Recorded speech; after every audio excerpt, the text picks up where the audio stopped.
Di dalam nama Allah Bapa dan Anak dan Roh Kudus.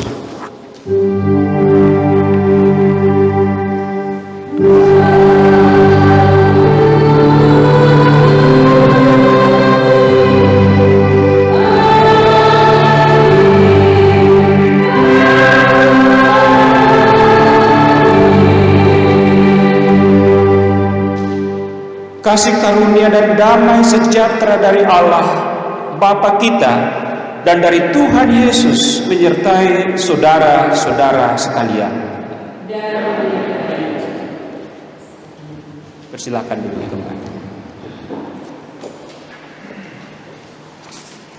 Saudara-saudara, kita memuji dan memuliakan Tuhan. Mazmur 150 ayat 1 dan 2.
Segenap jemaat baik ada di rumah maupun di gedung gereja secara terbatas, kita akan bersama-sama memperbaharui hukum Tuhan dalam kehidupan kita. Untuk itu saya undang sedang jemaat untuk bangkit berdiri. Kita mendengarkan hukum kasih dari Matius pasal 22 ayat 37 sampai ayat 40 demikian. Jawab Yesus kepadanya, "Kasihilah Tuhan Allahmu dengan segenap hatimu, dan dengan segenap jiwamu dan dengan segenap akal budimu. Itulah hukum yang terutama dan yang pertama. Dan hukum yang kedua yang sama dengan itu ialah kasihilah sesamamu manusia seperti dirimu sendiri. Pada kedua hukum inilah tergantung seluruh hukum Taurat dan kitab para nabi. Amin. Silakan duduk kembali. Dan saudara-saudara sidang jemaat Tuhan, dalam ibadah kita ini kita akan kembali bersama-sama membaca dan merenungkan firman Tuhan. Saya ajak kita menyiapkan bagian firman Tuhan dari 2 Raja-Raja pasal 4 ayat 42 sampai ayat 44. 2 Raja-Raja pasal 4 ayat 42 sampai ayatnya yang ke-44. Saudara-saudara yang ada di rumah dan juga dimanapun sedang jemaat berada, silakan untuk menyiapkan firman Tuhan. Sekali lagi 2 Raja-Raja pasal 4 ayat 42 sampai 44. Dan sebelum kita membaca dan merenungkan firman ini, mari kita masuk dalam doa epiklese. Mari kita berdoa. Terpujilah nama-Mu ya Tuhan, Allah semesta alam, pencipta langit dan bumi, dan juga yang menciptakan gereja di tengah-tengah dunia ini. Kalau pada pagi hari ini di awal bulan Agustus tahun 2021, kami boleh bersama-sama dalam persekutuan ibadah hari Minggu virtual atau online. Itu semua karena kasih dan perkenanan Tuhan Yesus. Dan juga anak-anak-Mu sebagai pelayan-pelayan-Mu yang ada di gedung gereja ini, sebagai majelis asistensi, juga sebagai pemandu pujian, pemandu tayangan live streaming, kantoria, para organis dan juga operator laptop dan slide, dan semua yang bertugas sama-sama mengucap syukur dan terutama menyiapkan hati dan pikiran untuk mendengarkan firman Tuhan. Tuhan berkati dan layakkan sidang jemaat yang ada di rumah, di gereja, untuk memahami firman-Mu sesuai dengan maksud dan kehendak Allah Roh Kudus. Berbicaralah. Kami siap di dalam dan demi nama Tuhan Yesus kami berdoa. Amin. Firman Tuhan dalam 2 Raja-Raja pasal 4 ayat 42 sampai 44. Saya bacakan firman Tuhan demikian. Datanglah seseorang dari Baal Salisa dengan membawa bagi abdi Allah roti hulu hasil, yaitu 20 roti jelai serta gandum baru dalam sebuah kantong. Lalu berkatalah Elisa, berilah ini kepada orang-orang ini supaya mereka makan. Tetapi pelayannya itu berkata, bagaimanakah aku dapat menghidangkan ini di depan 100 orang? Jawabnya, berikanlah kepada orang-orang itu supaya mereka makan. Sebab beginilah firman Tuhan, orang akan makan, bahkan akan ada sisanya. Lalu dihidangkannyalah di depan mereka, maka makanlah mereka dan ada sisanya sesuai dengan firman Tuhan. Demikianlah pembacaan firman Tuhan. Berbahagialah yang merenungkan Taurat Tuhan siang ataupun malam. Haleluya.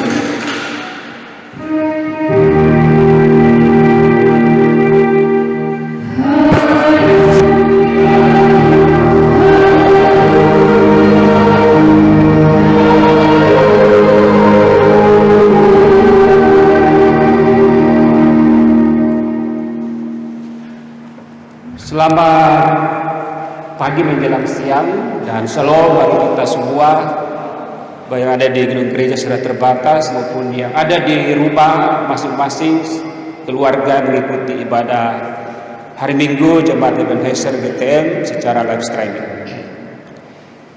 Nah, bacaan ini adalah bacaan seragam seluruh GTM di Indonesia membaca 2 Raja-Raja 4 ayat 42 sampai 44 dengan satu tujuan supaya warga jemaat dikuatkan keyakinannya untuk terus percaya pada pemeliharaan Allah dalam menjalani kenyataan kehidupan yang kita alami saat ini. Nah, dalam pembacaan kita ini diceritakan bagaimana mujizat terjadi. Dimulai dari 2 Raja-Raja pasal 4 ayat 38 sampai 41 kalau kita nanti baca di rumah ya. Di situ dibicarakan tentang kejadian kelaparan yang dahsyat di daerah Gilgal. Nah, Gilgal ini adalah nama desa atau kota kecil yang disebut juga dengan Bet Salisa atau disebut sebagai rumah dari 3 lembah. Nah, kalau kita lacak di peta, Gilgal ini terletak antara Yeriko dan Yordan, sungai Yordan. Dan Gilgal berasal dari kata galal yang artinya lingkaran batu, ya, daerah yang lingkarannya ada batu-batu lingkaran. Nah, pokoknya tidak terlalu cocok untuk tumbuh-tumbuhan. Nah, jadi ada kemungkinan bahwa kelaparan terjadi karena gagal panen. Tapi kalau kita membaca firman Tuhan, dikatakan bahwa kelaparan ini terjadi karena hukuman Tuhan. Hukuman Tuhan karena umat Tuhan menyembah berhala, melanggar firman Tuhan. Jadi kalau kita banyak membaca firman Tuhan, rajin membaca firman Tuhan, banyak kali dikatakan bahwa orang sakit, orang dikena bencana, orang celaka karena dosa, ya, pelanggaran hukum Tuhan. Termasuk kelaparan yang terjadi di Gilgal selama 7 tahun. Bayangkan saudara kalau ada kelaparan di Makassar selama 7 tahun, selalu tiap tahun gagal panen, apa yang akan terjadi?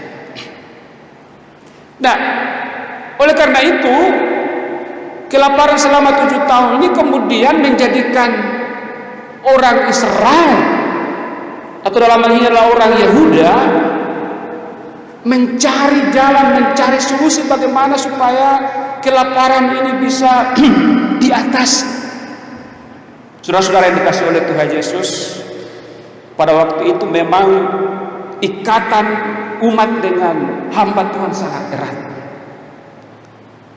Ikatan umat dengan hamba Tuhan sangat erat. Artinya masih ada tradisi bahwa kalau kita ditimpa oleh bencana, kalau kita ada pergumulan, kita menjumpai hamba Tuhan. Dan kalau kita baca ayat-ayat sebelumnya itu diceritakan bahwa ada usaha-usaha orang untuk menjumpai Elisa. Dalam ayat pembacaan misalnya dari ayat 38 sampai 41 itu ada kemudian orang-orang yang membawa bahan-bahan makanan yang disebut sebagai labu liar kepada Elisa untuk didoakan. Tapi ternyata makanan itu penuh dengan racun. Ketika dimasak kemudian ini beracun, ini labu liar ataupun makanan dari hutan yang diambil oleh umat. Lalu kemudian Elisa membuat tanda mujizat setelah ditemui oleh orang-orang itu, di mana diambil tepung lalu dihamburi masuk dalam kendi periuk yang berisi makanan itu, lalu kemudian menjadi netral, tidak lagi menjadi racun dan bisa dimakan. Karena umat menjumpai hamba Tuhan. Umat berharap kepada Tuhan melalui relasinya yang kuat dengan Nabi Elisa. Itu juga yang terjadi dalam pembacaan kita, saudara-saudara, bahwa seseorang yang tidak disebutkan namanya, tetapi daerahnya dikatakan dari Baal Salisa, itu membawa ulu hasil kepada Nabi Elisa, kepada hamba Tuhan. Lagi-lagi hubungan erat antara umat dengan hamba Tuhan bagus. Dalam kelaparan mereka masih membawa ulu hasil. Waktu saya masih pendeta di kampung, ulu hasil itu artinya hasil pertama dari kebun sawah dan ternak itu selalu ditaruh di bawah mimbar. Sehingga kalau saya khotbah itu kadang-kadang saya tidak bisa dilihat karena ini padi sampai sini. Padi di sini dan sebagainya, ya. Karena umat semua membawa ulu hasil pertama dengan disiplin untuk hamba Tuhan, untuk gereja. Dan seseorang dari Baal Salisa ini dikatakan bahwa membawa ulu hasilnya berupa 20 helai roti. Ya, dikatakan dalam pembacaan kita bahwa 20 roti jelai serta gandum baru dalam sebuah kantong dibawa di kaki hamba Tuhan, Nabi Tuhan, yaitu Elisa. Inilah awal dari cara Tuhan untuk menolong umat saudara, ya. Seseorang dari Bet Salisa ini juga dari sekitar daerah Gilgal itu tidak disebutkan namanya, tetapi dia dipakai oleh Tuhan. Jadi tidak terbatas kuasa Tuhan, tidak terbatas cara Tuhan untuk menolong umat, untuk menolong kita, menolong saya dan saudara. Dan dia juga tidak terbatas dalam memilih orang, mengutus orang, menyuruh orang untuk membawa solusi sesuai dengan rencana Tuhan. Kita tidak pernah tahu, saudara, ketika kita dalam keadaan bergumul, tiba-tiba muncul seseorang yang tahu rokok tondok tak ditara buah pinna, ya, tidak ditahu asapnya, tidak dilihat, artinya yang jauh tak terpikirkan. Persis sama dalam bacaan kita, dari 20 roti jelai serta gandum baru itu, kemudian di dalam suatu kekhawatiran para pelayan Elisa yang dia katakan bahwa ini tidak mungkin untuk memberi makan 100 orang. Bagaimana aku dapat menghidangkan ini di depan 100 orang? Respon manusia memang selalu begitu. That's impossible. Itu adalah tidak mungkin karena sedikit di mata manusia. Tetapi Elisa dengan tegas mengatakan bahwa firman Tuhan berbicara begini, orang akan makan, bahkan akan ada sisanya. Saudara-saudara, saya lihat Elisa ini mengutip dari mana? Kita lihat di bawah itu catatan kaki dalam kitab kita, coba periksa di bawah, tidak ada dikutip di situ. Biasanya kan di bawah di situ catatan kaki bahwa Elisa mengutip misalnya perjanjian lama di bagian mana, tapi tidak ada. Hanya dikatakan bahwa sebab beginilah firman Tuhan, orang akan makan bahkan akan ada sisanya. Jadi firman Tuhan itu tidak usah tertulis, tetapi berangkat dari iman yang disebut dengan nubuat. Ada orang yang mengatakan, saya thanking dalam nama Yesus supaya dia sembuh. Oh, jangan diketahui itu, karena itu artinya sementara dia bernubuat atas nama Tuhan Yesus. Ini juga mirip dengan Elisa, bahwa dia mengatakan dan dia pastikan bahwa karena umat erat hubungannya dengan Tuhan melalui hamba-hambanya, melalui Elisa ini, dan ada orang yang mau berkorban, ada orang yang disentuh hatinya untuk membawa solusi dalam tangan Tuhan, sehingga pasti orang yang 100 ini akan makan kenyang, dan firman Tuhan mengatakan akan ada sisanya. Dan kita ingat lebih dari 2000 tahun sesudahnya, ya, masih ingat 12 bakul toh, bahwa Tuhan Yesus memberi makan 4.000 orang atau 5.000 orang. Masing-masing Injil mencatat begitu rupa, ya, sehingga kemudian masih sisa 12 batu. Kita lihat misalnya dalam Matius 14 ayat 13 sampai 21, di mana hanya dengan 5 roti dan 2 ikan, 5 roti dan 2 ikan yang tersedia pada murid-murid untuk memberi makan 5.000 orang. Dicatat juga tidak termasuk perempuan dan anak-anak. Artinya lebih, saudara. Ini firman Tuhan. Ini kepastian dari Tuhan. Dan itu yang terjadi, saudara. Mujizat terjadi. Dari 20 jelai, 20 roti jelai sebagai hulu hasil serta gandum baru dalam sebuah kantong memberi makan 100 orang, dan masih ada sisa. Saudara-saudara, kalau kita hubungkan dengan keadaan kita sekarang ini, ya, kelaparankah kita, bergumulkah kita dalam keluarga, pandemi COVID-19, saudara-saudara kita bertumbangan di mana-mana. Ada yang meninggal, ada yang kritis, ada yang positif. Mama saya juga di kampung lagi positif, umur 72 tahun. Orang mengatakan tidak mungkin sembuh karena sudah umur, ya toh? Tetapi sekali lagi firman Tuhan mengatakan di sini bahwa tidak ada yang mustahil bagi Tuhan. Akan ada saja cara Tuhan untuk menyelamatkan kita dari kelaparan, dari pergumulan, dari beban yang begitu menindih kita, dari COVID-19 ini. Pasti ada solusi. Tetapi yang harus kita lakukan adalah atau hal yang harus kita bayar adalah, yang pertama, benar-benar kita harus saling peduli. Belajar dari seseorang dari daerah yang tidak terlalu populer, Baal Salisa, membawa persembahan terus-menerus kepada Tuhan, mau berkorban dalam keadaan yang terjepit, dalam keadaan kelaparan. Coba kalau kita 7 tahun di Makassar ini atau Indonesia ini kelaparan, ya, apakah masih ada pikiran untuk membawa persepuluhan atau hulu hasil seperti orang tadi? Mungkin kita katakan, ya makan saja Pak, tidak cukup, mana lagi mau bawa hulu hasil. Tapi orang dari Baal Salisa ini mengatakan bahwa baik atau tidak baik keadaannya, aku selalu harus berkorban untuk Tuhan. Aku mau rugi untuk Tuhan. Aku mau mempersembahkan apa saja yang ada padaku. Ya, saya juga selalu berpikir bagaimana ibadah di rumah, tetap mempersembahkan yang maksimal kepada Tuhan, supaya perbendaharaan dalam rumah Tuhan ini tetap berisi. Dan lihat akan apa yang akan terjadi.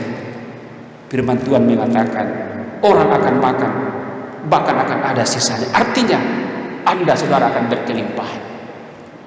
Yang kedua adalah dengan mujizat Tuhan yang terjadi ini berulang-ulang diceritakan dalam Alkitab, itu berarti bahwa kita harus betul-betul percaya dan yakin bahwa Tuhan itu dekat dengan kita. Tapi Dia izinkan segala ujian iman ini terjadi supaya kita makin dekat kepada Tuhan, makin berharap kepada Tuhan, yang jauh semakin didekatkan kepada Tuhan. Ya, ada teman saya yang bilang, setelah pandemi COVID-19 ini Pak Pendeta, saya juga sudah bisa saat teduh kalau pagi. Selama ini saya tidak pernah saat teduh kalau pagi.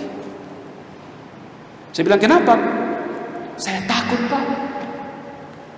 Kalau saya besok positif lalu lusa saya meninggal, saya takut untuk datang kepada Tuhan. Saya takut bahwa selama hidup saya tidak pernah intimasi dengan Tuhan. Saya takut bahwa Tuhan Yesus tidak akan mengizinkan saya masuk dalam surganya.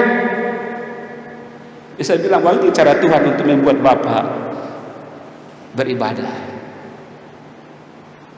Tetapi yang paling penting di sini adalah keyakinan dan kepercayaan. Yakinlah, percayalah, dan lakukanlah iman itu. Maka kita akan mendapatkan solusi yang luar biasa daripada Tuhan.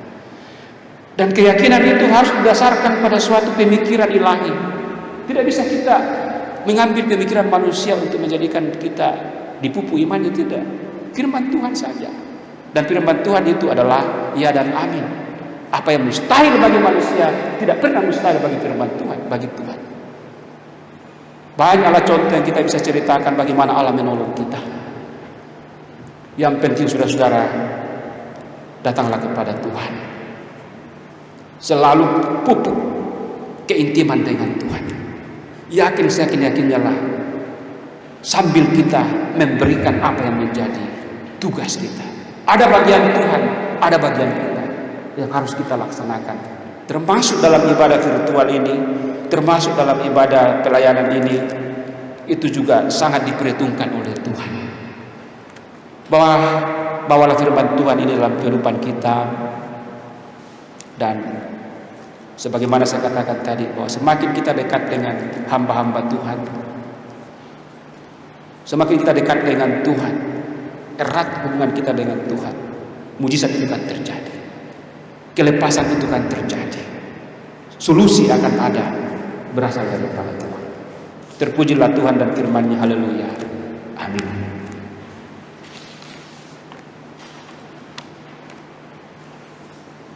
Kita saat renungkan firman Tuhan ini sejenak.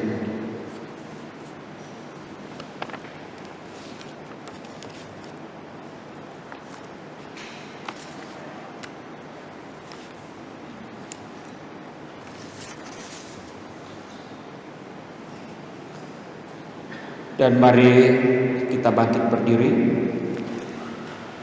dalam persekutuan dengan orang-orang percaya di segala tempat dan di sepanjang zaman. Bersama-sama kita mengingatkan pengakuan iman kita dalam pengakuan iman rasuli demikian.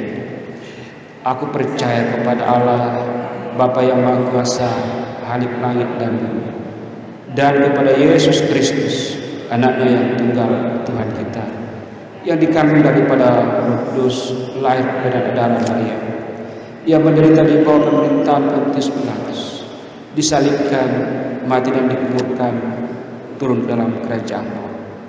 Pada hari yang ketiga, bangkit pula dari antara orang mati, naik ke sorga, duduk di sebelah kanan Allah, Bapa yang Maha Kuasa, dan akan datang dari sana untuk menghakimi orang yang hidup dan yang mati. Aku percaya kepada Roh Kudus, gereja yang kudus dan aman, persekutuan orang kudus, pengampunan dosa, kebangkitan daging, dan hidup yang kekal. Amin.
Mari saudara-saudara kita masuk dalam doa persembahan dan doa syafaat.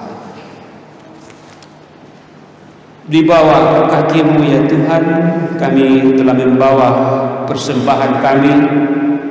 Terimalah, karena kami memberikan dengan keyakinan yang kuat bahwa Tuhan sangat menyayangi orang-orang yang mau mendukung pelayanan Tuhan. Seperti firman Allah yang baru saja kami renungkan, seseorang yang terus memberi di dalam kekurangan diberkati oleh Tuhan dan menjadi berkat bagi 100 orang dan lebih banyak lagi.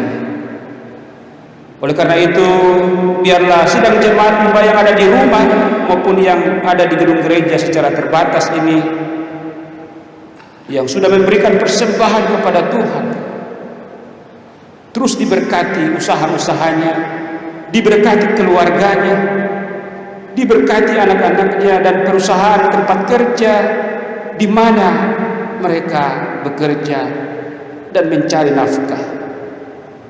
Dan biarlah sidang jemaat tidak akan berkekurangan, termasuk di masa-masa pandemi COVID-19 ini.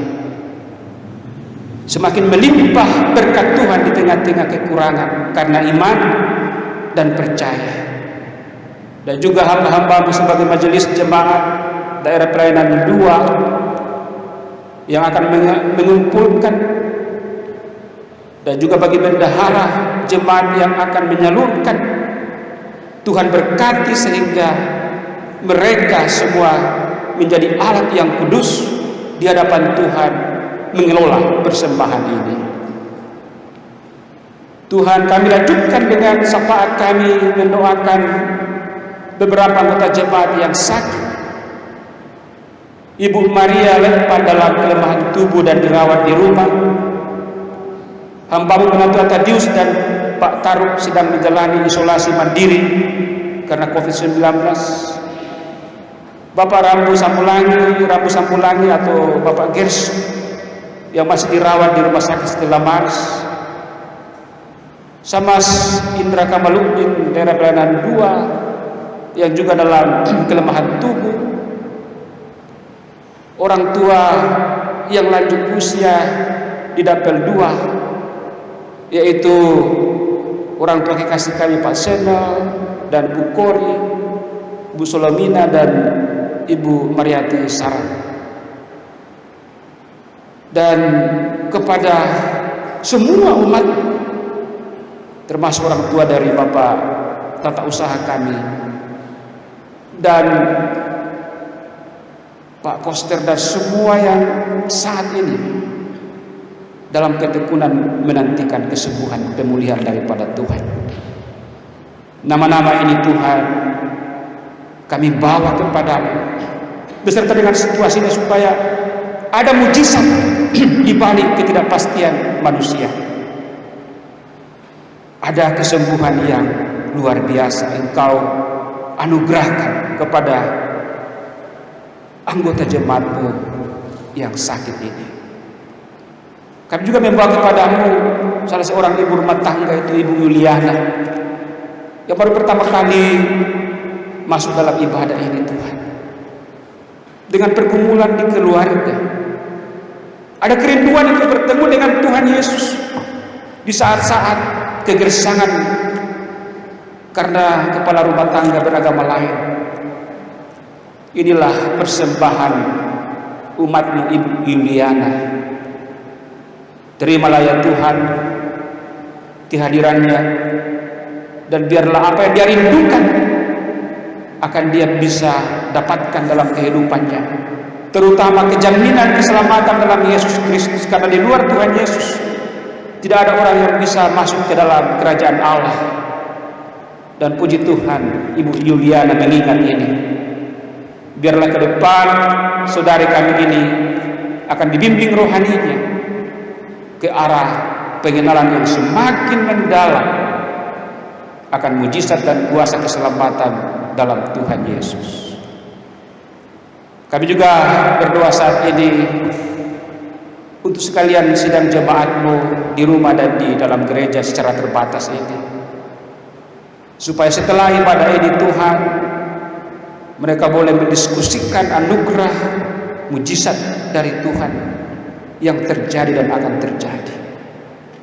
Bagi kami yang sangat takut kepada pandemi COVID-19 di seluruh dunia ini, kami tidak bisa berbuat apa-apa ya Tuhan.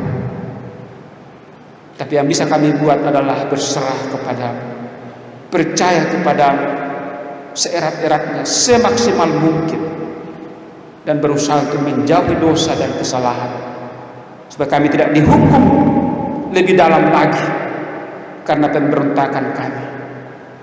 Terima kasih Tuhan untuk hamba-hamba-Mu sebagai majelis asistensi pada saat sekarang ini dari daerah Pelayanan 2, juga pemain organ, kantoria, tim IT Jemaat Ebenezer yang mengurus jalannya tayangan live streaming ini, para pemuda-pemudi, tapi juga bagi sekalian hamba-hamba-Mu yang boleh hadir dengan kerinduan yang luar biasa. Semuanya diberkati oleh Tuhan. Dan ketika kami akan kembali ke tengah-tengah keluarga kami, perlindungan penggembalaan kami rindukan terjadi di tengah-tengah pandemi COVID-19 ini.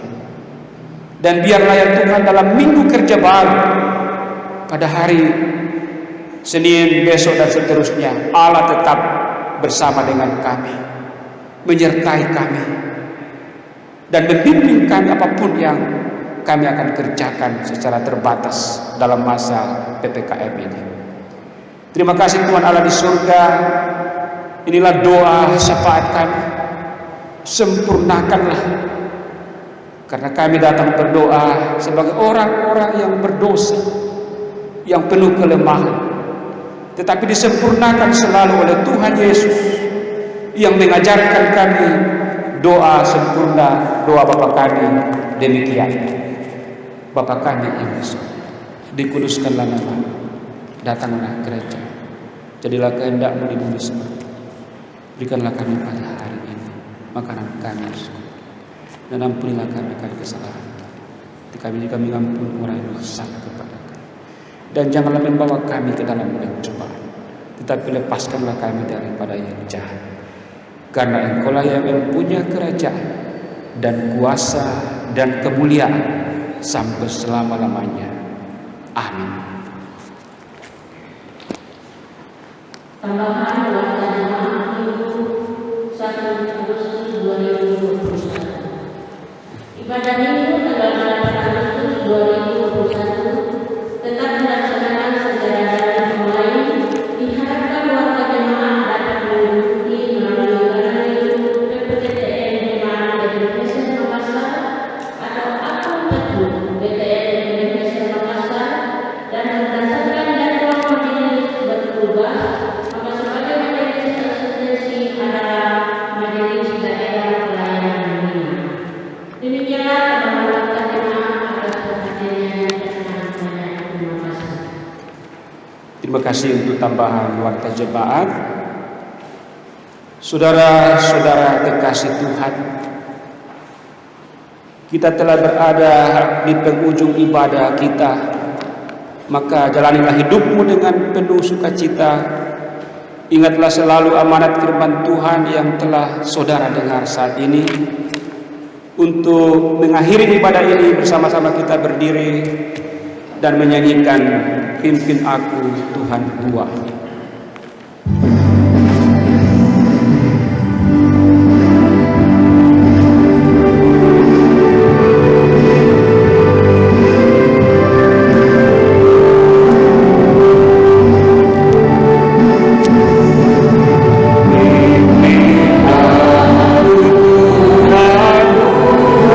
Dalam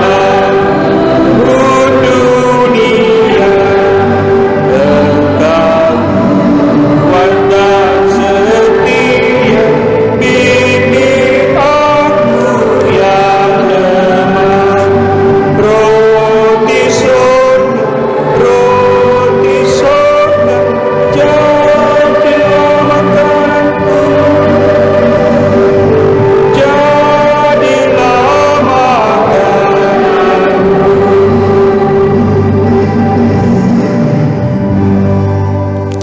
Pergilah kamu, hadapilah dan jalanilah hidupmu dengan semangat baru untuk selalu memuliakan Tuhan, dan jadilah berkat bagi sesama.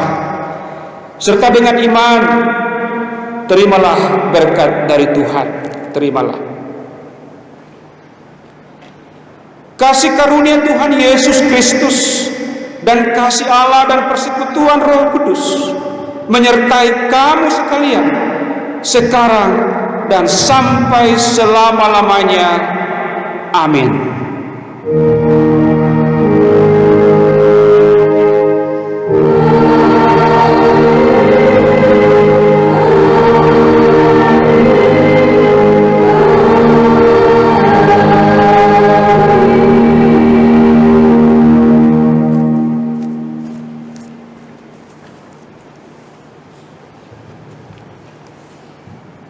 Diucapkan kami terima kasih kepada Bapak Pendeta yang sudah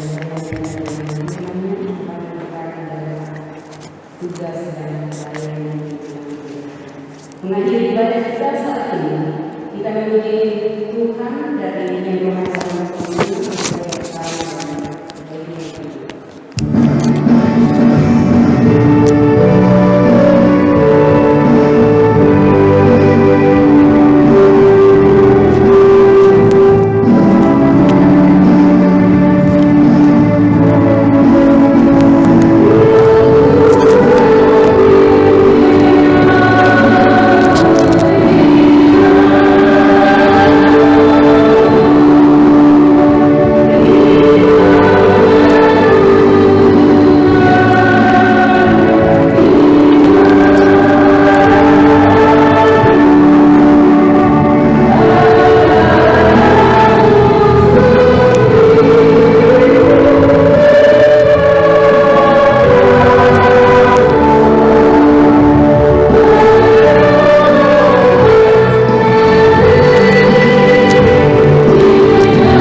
Selamat hari Selamat Minggu. hari Minggu.